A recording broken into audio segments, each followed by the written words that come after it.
Bože, tak toto mi chýbalo. Charakterizovať sa radšej nebudem, ako si začal malovať. On z začiatku vôbec nebol úspešný maliar. On bol stále realistický maliar.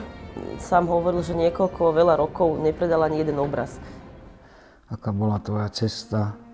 Čo si maloval predtým? Čo som maloval predtým, než som začal malovať, preboha?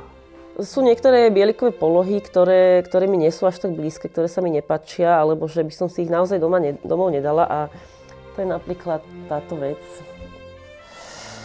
Charakterizuj svoju tvorbu. Prečo smrť?